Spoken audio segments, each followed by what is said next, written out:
Aprendemos com Jesus Cristo. Conhecereis a verdade e a verdade vos libertará.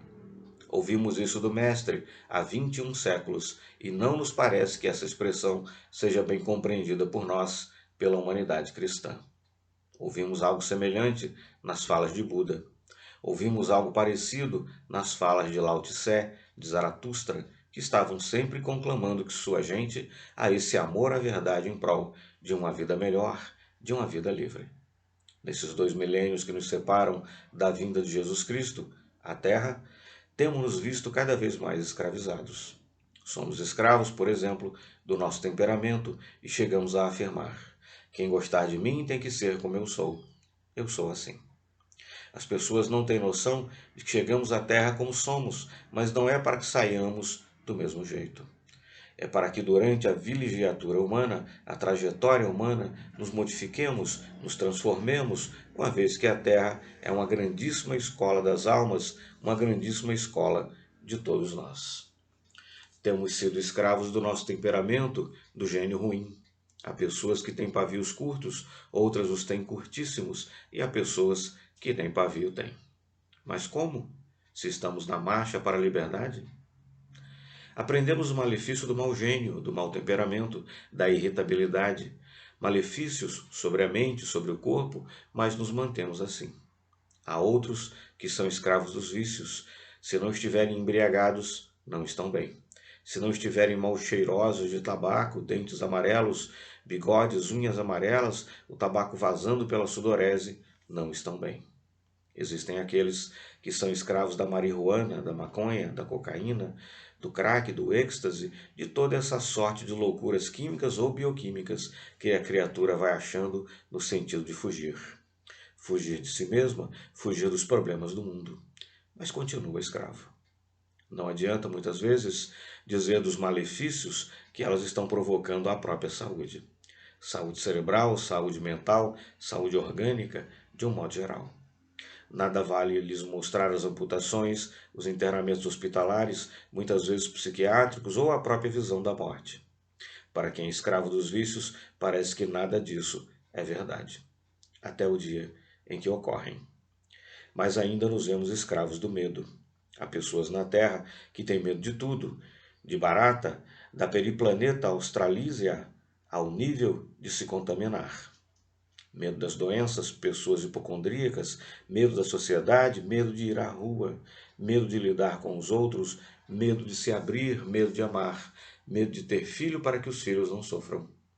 Medos. Mas como? Se Jesus nos disse que o conhecimento da verdade nos libertaria? Então começamos a perceber. Alguma coisa está equivocada ou aquilo que estamos aprendendo não é a verdade, ou se é a verdade, não estamos fazendo bom proveito dela. Dessa forma, constatamos que ainda precisaremos caminhar bastante tempo mais, até alcançar essa verdade que tem que nos libertar. Vale a pena, porém, que comecemos a verificar em que níveis de inverdades temos vivido, quais são as ilusões que nos têm envolvido. É tempo de refletir a respeito da maneira como estamos levando a nossa vida, as relações, nossa trajetória, se nos estamos deixando embair, enganar, iludir por mentiras. Se estamos criando nossas próprias mentiras e fugindo da verdade, justificativas que nada justificam para fugir da realidade. Se o Cristo nos disse: conhecereis a verdade e ela vos libertará, pensemos que isso não deve tardar mais. Quando pensamos nessa necessidade de buscarmos a verdade, é muito comum que as pessoas que querem fugir desse questionamento a si mesmas fiquem se perguntando: o quê? O que é a verdade? Pilatos fez essa pergunta a Jesus Cristo na hora mais estranha possível.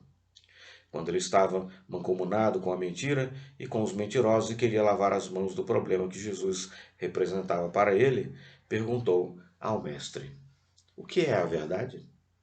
O Cristo diz que quem o conhecia entendia a verdade da sua voz. Jesus podia ter feito o melhor e mais eloquente discurso sobre a verdade para convencer ou converter Pilatos, e o fez. O discurso mais eloquente foi silenciar.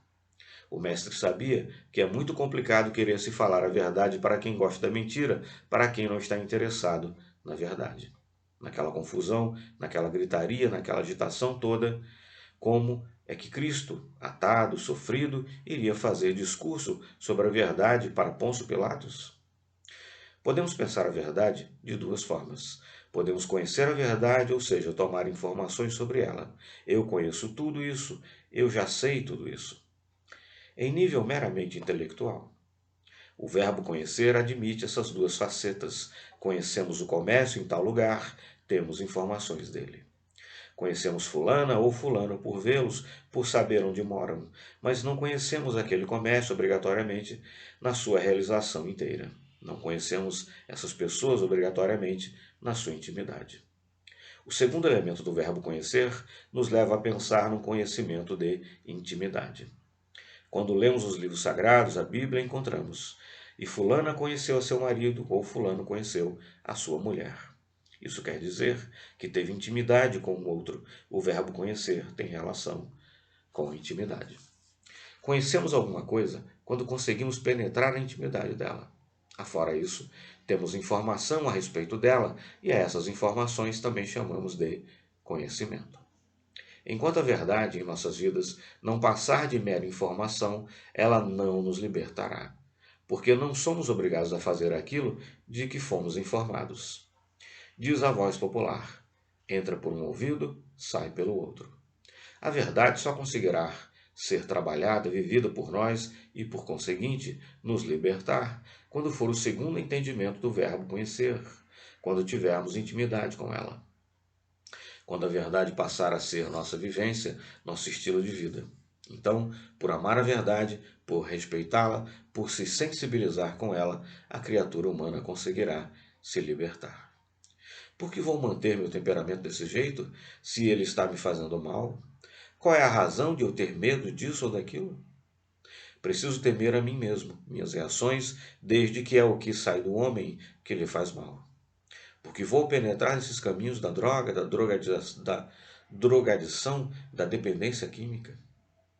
A partir do momento que ingerimos a verdade e passamos a metabolizá-la em nosso raciocínio, em nosso discernimento, em nosso sentimento, passamos a ter vontade de sermos melhores.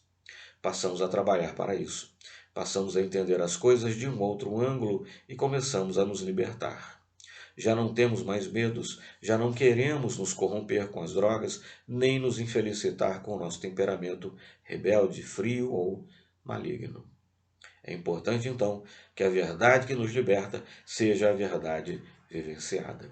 A verdade meramente informada não consegue fazer nada conosco, a não ser nos deixar esse conhecimento das coisas que existem.